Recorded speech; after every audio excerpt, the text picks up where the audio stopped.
बरसों से अच्छी खबर के लिए तरस रहे थे कराची वाले, तो उनकी भी सुनी गई है। मुल्क के सबसे बड़े शहर के ग्रीन लाइन बस मंसूबे के लिए जो 44 बसों की पहली खेप है आज चीन से कराची पहुंच रही है। बिल्कुल, और पहले फेज में कराची में ग्रीन लाइन बसेस और जाने से नुमाइश चौरंगी तक चलाई जाएंगी। ग्रीन लाइन बसेस में खवातीन और मासूर अफराद के लिए मखसूस नशिस्तें भी होंगी और ज़रा ये बताते हैं कि जो बसेज हैं वो मुकम्मल तौर पर एयर कंडीशन होंगी। हाँ, और 200 से 250 अफराद जो हैं वो बैठने की गुंजाइश इसमें होगी। ठीक है, बड़े मसाइल हैं, मज़ीद ट्रांसपोर्ट की ज़रूरत है, बिल्कुल दुरुस्त बात है, लेकिन चलें कुछ ना कुछ तो मिल रहा है, ना होने से कुछ होना बेहतर है।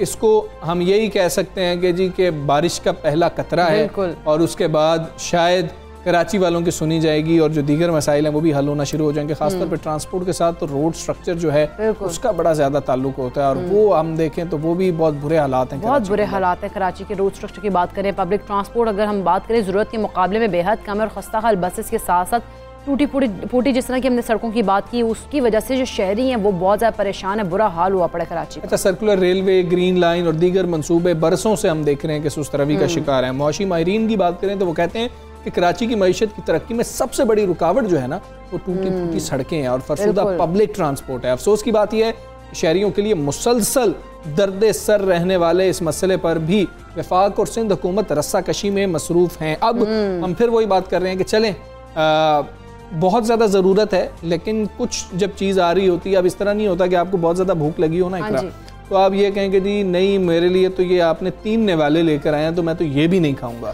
तो आपको जब बहुत ज़्यादा भूख लगी होती है तो आपको जो मिल रहा होता है वही गनीमत होता है। चलें हम उम्मीद ये करेंगे कि मज़ीद तादाद बढ़ती चली जाएगी, मज़ीद मनसूबे जो हैं वो आएंगे और कम अज़ कम ट्रांसपोर्ट का मसला तो कराची वालों का हल होगा। बात कर लेंगे पाकिस्तान तहरीक इंसाफ के रहनुमा अपोजिशन है सिंध असम्बली में अली आदिल शेख साहब हमारे साथ मौजूद हैं। शेख साहब अस्सलाम वालेकुम, good morning. Morning sir, Karachi वालों के लिए आप क्या समझते हैं कि कैसी खबर है ये कि अब कम अज़ कम ट्रांसपोर्ट का कुछ हद तक तो मसला हल होने जा रहा है, जो वादा था चलें अब वफा होने जा रहा है? देखिए मैं शुक्रगुजार हूँ और मैं कहूँगा कि शुक्रिया कप्तान, शुक्रिया वज़ीर आज़म इमरान खान। ये जो एक जमाने में SRTC और KTC हुआ करती थी उसके बाद हमने कोई बस नहीं देखी और खास तौर पे इन 13 सालों में तो हजारों बसों का वादा करने के बावजूद एक बस हमें नहीं मिली थी। इस वक्त सूरत हाल ये है कि इंशाअल्लाह ग्रीन लाइन की बसेस आज रात किसी वक्त यहाँ पहुँच जाएंगी और अभी तक सूरत हाल ये है कि 20.5 किलोमीटर कॉरिडोर जो है नुमाइश तक कंप्लीट हो चुका है। 22 स्टेशन जो है वो कंप्लीट हो चुके हैं। Command and control centre complete हो चुका है तमाम लाइन्स का। नुमाइश से अंडरपास कंप्लीशन जो 30 सितंबर तक अंडरपास कंप्लीट हो जाएगा।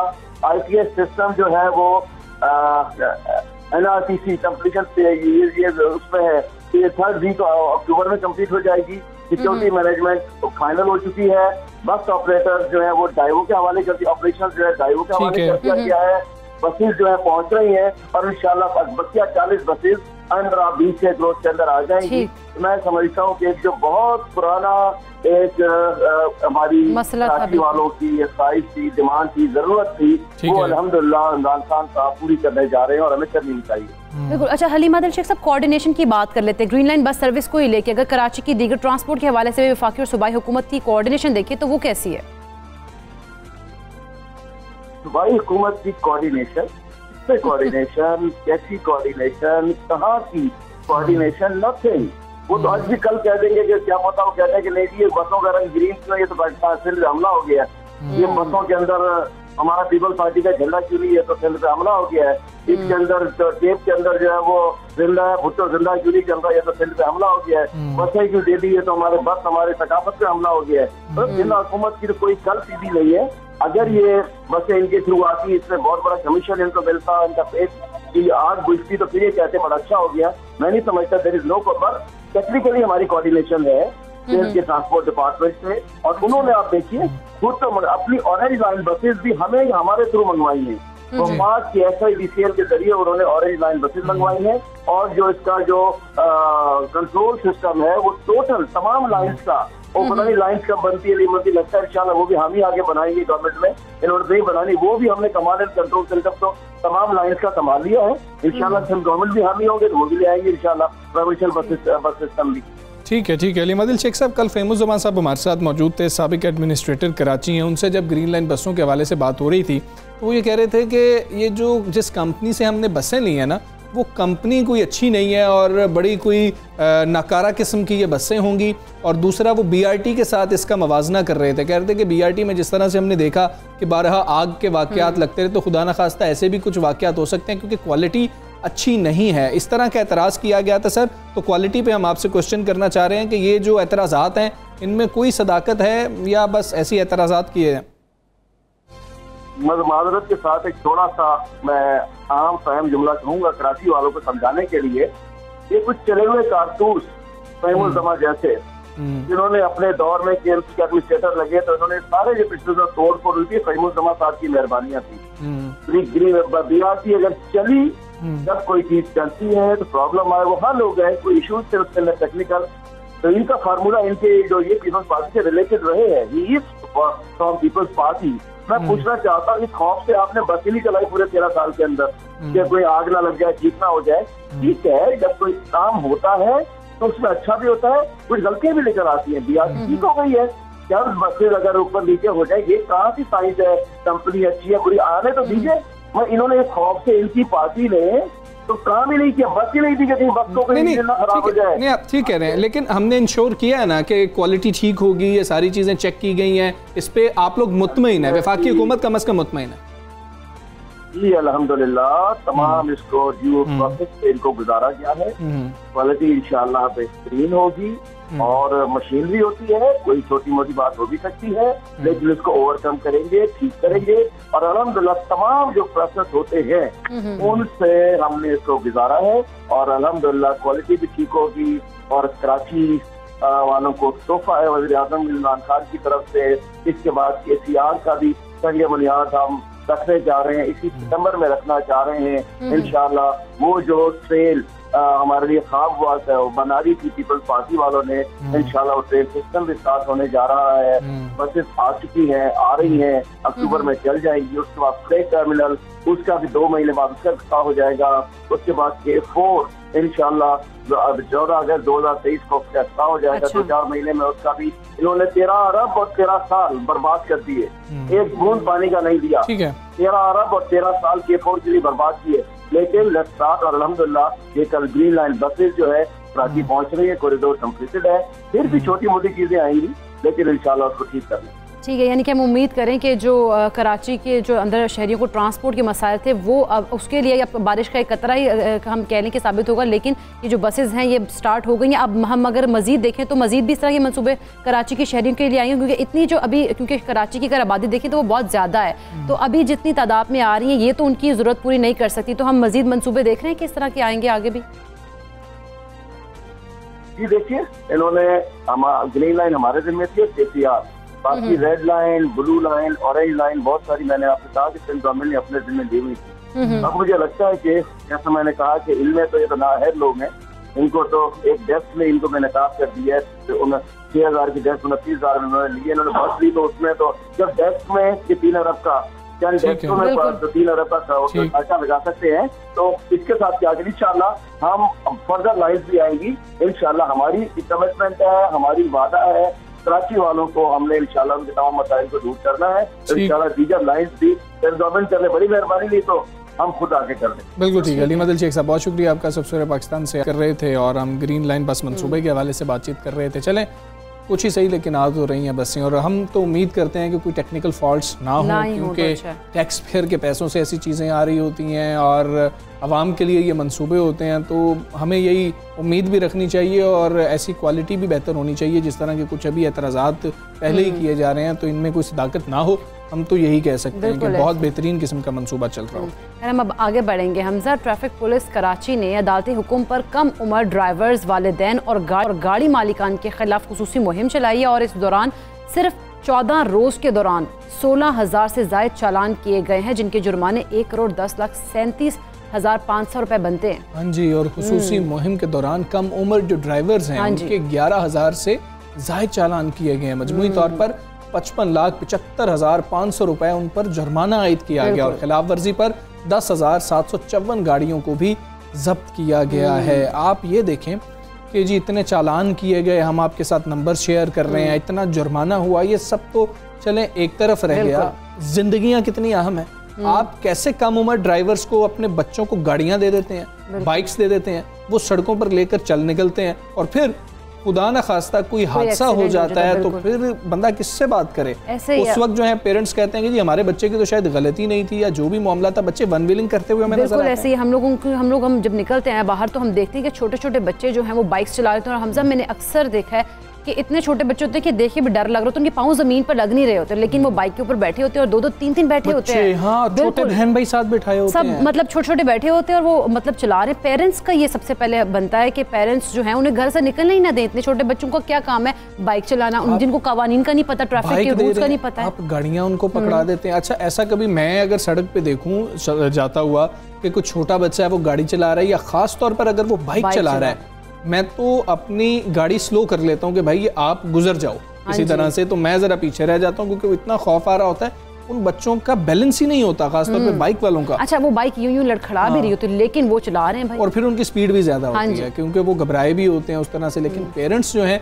वो उस पर नजर नहीं रख रहे होते। ये चालान नहीं होने चाहिए कि आपके बच्चे घर से बाहर ही ना निकले।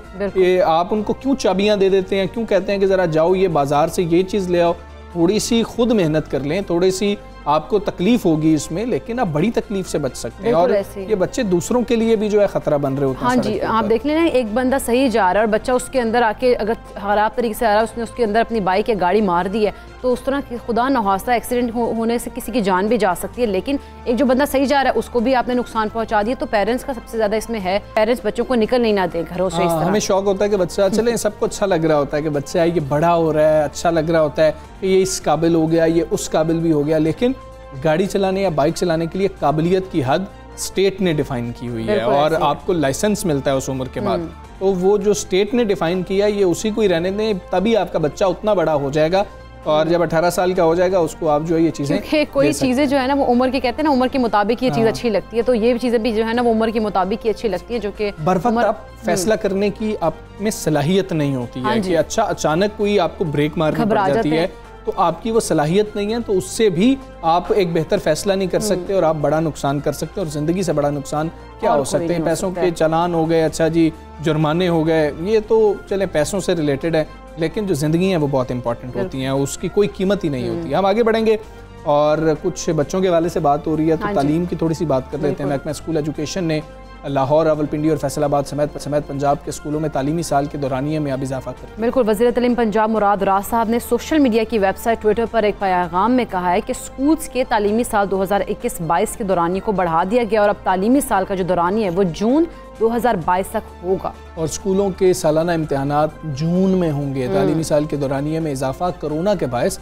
स्कूलों की मुसलसल बंदिश की वजह से किया गया, और मैट्रिक और इंटरमीडिएट इम्तिहानात के लिए अब मुकम्मल निसाब भी पढ़ाया जाएगा। बिल्कुल ऐसे हमजा, और तालीमी सेशन में तोसी कोविड के बाद स्कूल्स की बंदिश की वजह से की गई है, हम सभी जानते हैं। और तालीमी सेशन के जो दौरानिया मुकर्रर होने से असातिज़ा को निसाब पढ़ाने में मदद मिलेगी। पंजाब चेयरमैन्स बोर्ड कमेटी ने तालीमी दौरानिया मुकर्रर करने के लिए महकमा तालीम को मुरासला भी लिखा था। हाँ जी, ये सारी सूरत हाल है और इसी पर हमने बात करनी है। हमारे साथ तो मौजूद हैं सदर all Pakistan private school association Kashif Mirza साहब। काशिफ मिर्ज़ा साहब, अस्सलाम वालेकुम, गुड मॉर्निंग। कोरोना के बाद छुट्टियों के पेश नज़र जो है अब तालीमी सेशन को जून तक बढ़ाने का फैसला किया गया है, आप क्या समझते हैं, ठीक फैसला? के अंदर पिछले साल भी यही कहा गया था कि कोविड की वजह से सेशन जो है इसको आगे किया जा रहा है, और उसको जून में किया गया, और फिर अमलन जो क्लासेस हुई अगस्त में इन्होंने कहा स्टार्ट होंगी, जो कि सिंगल नेशनल करिकुलम की वजह से ताहाल जो है अभी आपके सामने है। और अभी हमने ये भी देखा है कि माजी के हवाले से और इस दफ़ा भी जो ना माजी में वो फैसला दुरुस्त था और ना ये फैसला दुरुस्त है। उसकी वजह ये है क्योंकि ये कोविड की वजह से नहीं ऐसा किया गया, बल्कि सिंगल नेशनल करिकुलम की जो बुक्स हैं वो मार्केट में अवेलेबल नहीं है, और आगे नेक्स्ट ईयर इन्होंने 6, 7, 8 की जो है बुक्स उनको लाने की बात की है, जो यकीनन उनका होमवर्क नहीं है और उनकी इस वक्त जो उनकी कैपेसिटी का इशू है। तो यकीनन ये वजारत तालीम की जो है नाहली है, हमारे वज़रा तालीम की नाहली है। यही वजह है कि जो सेशन है उसको जून में किया गया है और यकीनन इसका हमारे एजुकेशन सिस्टम पे बहुत ही जो है जो पहले ही बहुत बड़ा लड़खड़ाया हुआ है उसके ऊपर मज़ीद जो है तबाकुन बिल्कुल काशिफ मिर्ज़ा साहब, इस मसाइल पे भी क्योंकि बात करना ज़रूरी है, क्योंकि हम देखेंगे जब सेशन को आगे तक ले जाया जाएगा, जून तक ले जाया जाएगा, तब उस टाइम हम देखते हैं कि गर्मी होती है काफ़ी ज़्यादा, तो इम्तिहानात के अंदर भी मसाइल नहीं पैदा होंगे इससे? यकीनन पाकिस्तान के अंदर अगर हम ये देखते हैं तो ये सिर्फ पाकिस्तान ही नहीं बल्कि इंडो पाकिस्तान में जो सेशन जब ये डेवलप किया गया था तो यहाँ के मुकामी नीड के मुताबिक किया गया था, मौसम को मद्देनजर रखते हुए किया गया था। और इस वक्त भी पाकिस्तान में चूंकि दो मुख्तलिफ किस्म के जो है मौसम वो बहुत ज़्यादा बड़े लेवल के ऊपर हैं। एक तो विंटर एरिया हमारा बहुत बड़ा, ख़ास तौर पे जो आपका गिलगित बल्तिस्तान है, एजेके है, फिर पंजाब के अंदर मरी का एरिया है, KPK के अंदर एरिया है। तो इन हवालों से ये फिर डिसाइड किया गया था कि दो जो सेशन मुख्तलिफ चलते हैं इस वक्त भी, एक है आपका समर और एक है विंटर। जो समर के एरियाज हैं उनमें बहुत सोच समझ के साल के बाद ये जो अप्रैल टू मार्च का सेशन किया गया था, मौसम के मुख्तलिफ एरियाज में गर्मी और शिद्दत इन चीज़ों को देखते हुए। पाकिस्तान के अंदर माजी में भी ऐसे मुख्तलिफ तजुर्बात किए गए जो नाकाम हुए। सेशन जनवरी में भी किया गया, सेशन सितंबर में भी किया गया। तो यकीनन इसके जो हैं वो ये सारी चीज़ें टेस्टेड हैं। लिहाजा एक बात तो बड़े क्लियर है कि नाकाम तजर्बात से हमें सीखना चाहिए, हमें मज़ीद ऐसे तजर्बात नहीं करने चाहिए जिससे मुल्क कौम का और हमारे बच्चों का कीमती वक्त बर्बाद हो। और एक बात, क्योंकि जो मार्च है ये एग्ज़ाम के लिए आइडियल सिचुएशन है। मुल्क के अंदर गर्मी की शिद्दत भी होती है बात जून के अंदर, जबकि मार्च बहुत एक ऐसा मौसम है जिसमें बच्चे भी यकसवी के साथ पढ़ सकते हैं। फिर हमारे इलेक्ट्रिसिटी का बहुत बड़ा इशू है, तो बिजली के इशू की वजह से भी हम देखते हैं कि अगर जून में वो होगा एग्ज़ाम, बच्चे यकसवी से पढ़ नहीं सकेंगे, लोड शेडिंग की वजह से, गर्मी की हिद्दत की वजह से वो परफॉर्म नहीं कर पाएंगे। और वैसे भी बदनसीबी से हमारे मुल्क के अंदर जो एग्जामिनेशन है ये तो बच्चों का एक रट्टा जो है, जो उनकी यादाश्त को जांचने का है, उनकी इल्म को जांचने का निज़ाम तो है ही नहीं।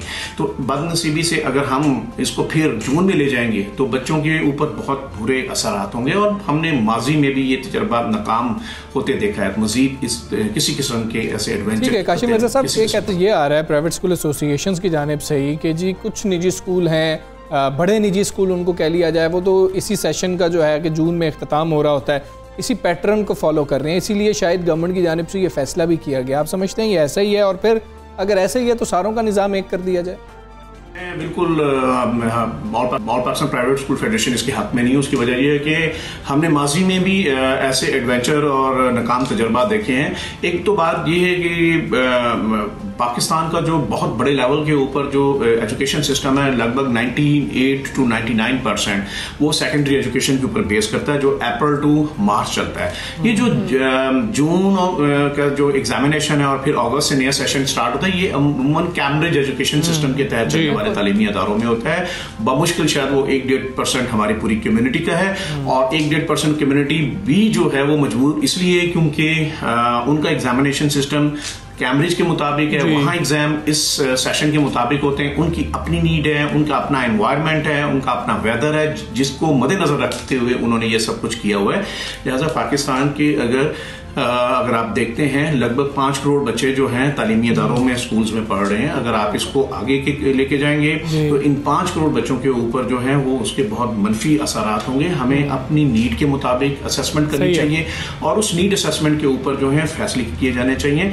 एक तो बहुत क्लियर है कि हमारा टेस्टेड चीज जो है वो अप्रैल टू मार्च का सेशन है। इसे किसी भी सूरत में अगर आगे लेके जाएंगे तो ना तो इसको पेरेंट एक्सेप्ट करेंगे, ना ही इसको जो है वो स्कूल एक्सेप्ट करेंगे। और जो सेशन इस साल भी अगर आप देखते हैं, ऑल्दो गवर्नमेंट ने अपने सिंगल नेशनल करिकुलम की वजह से उसको एक्सटेंड तो कर दिया बुक्स की अदम दस्तयाबी की वजह से, लेकिन बहुत बड़े लेवल के ऊपर वो जो इम्प्लीमेंट हो चुका हुआ है। और फिर सबसे बड़ी बात यह है कि अगर आप पाकिस्तान के सिर्फ पंजाब की हद तक तो बात नहीं कर रहे, बल्कि पाकिस्तान में तो पूरा पाकिस्तान है। तो अगर बाकी सूबे जो हैं, सिंध अलग कर रहा है, बलोचिस्तान अलग कर रहा है, KP में कुछ और चल रहा है, तो फिर ये एक बड़ी अजीब सी सिचुएशन होगी। तो इसको मुल्क की जरूरतों के मुताबिक जो है इम्प्लीमेंट किया जाए। अच्छा काशिफ मिर्ज़ा साहब, हम देखिए जो फैसला पंजाब के स्कूल्स के लिए किया गया, आप नहीं समझते कि इस तरह के जो सेशन के दौरानिए का फैसला है, खास तौर पर कौमी सतह पर हो, तो वो ज्यादा बेहतर होता है? यकीनन ये आपकी इस क्वेश्चन से मैं बिल्कुल एग्री करता हूँ कि देखिए पाकिस्तान की बदनसीबी ये रही है कि हमने एजुकेशन को कभी भी सीरियस नहीं लिया और ये हुकूमती सतह पे कभी चूंकि उनकी तरजीह नहीं रही, इसलिए जब वो फैसले करते हैं तो वो बंद कमरों में बैठ के खुद से कर लेते हैं। और यही पाकिस्तान की बदनसीबी रही है कि जब स्टेक होल्डर्स को ऑन बोर्ड नहीं करेंगे, उनकी राय नहीं लेंगे और फिर जब आप इम्प्लीमेंट करते हैं तो वो ट्रू स्पिरिट के साथ नहीं होता। नतीजा ये होता है कि आपको अपने फैसलों को दोबारा रिव्यू करना पड़ता है। तो नेशनल लेवल के ऊपर ऐसे और खास तौर पर ऐसे फैसले जब आप तालीम के हवाले से कर रहे हैं, हेल्थ के हवाले से कर रहे हैं, तो जो हमारे आइन के अंदर 18 अमेंडमेंट की गई है उसकी वजह से जहां पे प्रोविंशियल ऑटोनॉमी दी गई तो वहां एजुकेशन और हेल्थ सूबों के पास गया।